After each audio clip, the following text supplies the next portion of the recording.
இந்தியாவின் முதுகெலும்பான விவசாயத்தை பாதுகாக்கும் பொருட்டு விவசாயிகளுக்கு பல்வேறு சலுகைகளை வழங்கி வருகிறது மத்திய அரசு. வேளாண் திட்டங்கள் மூலம் நேரடி விற்பனை நிலையம், இடைத்தரகர் ஒழித்தல், விவசாயிகளுக்கு ஓய்வூதிய திட்டம்.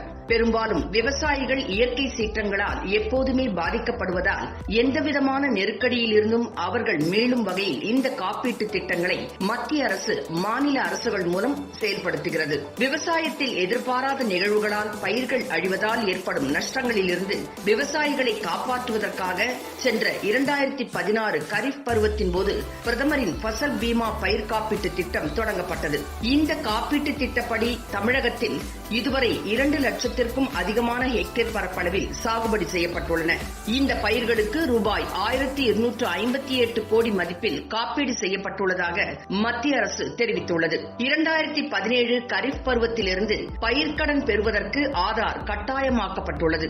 நீர்ப்பாசனம் இல்லாத பயிர்களுக்கு 30%, நீர்ப்பாசனம் செய்யப்பட்ட பகுதிகளுக்கு 25% மத்திய அரசின் மானியம் கிடைக்கும். பயிரிட்டுள்ள விவசாயிகள் தங்களது நெல், கோதுமை போன்ற பயிர்களை 1 ஏக்கருக்கு ரூபாய் 327க்கும், வேர்க்கடலை பயிரிட்டுள்ள விவசாயிகள் தங்களது பயிர்களை 1 ஏக்கருக்கு ரூபாய் 540க்கும், சோளம் விதைத்துள்ள விவசாயிகள் தங்களது பயிர்களை 1 ஏக்கருக்கு ரூபாய் 515க்கும், திணை விதைத்துள்ள விவசாயிகள் தங்களது பயிர்களை 1 ஏக்கருக்கு ரூபாய் 189க்கும் செப்டம்பர் மாதம் 30க்குள் அதற்கான பிரீமியம் செலுத்தி காப்பீடு செய்து கொள்ள வேண்டும்.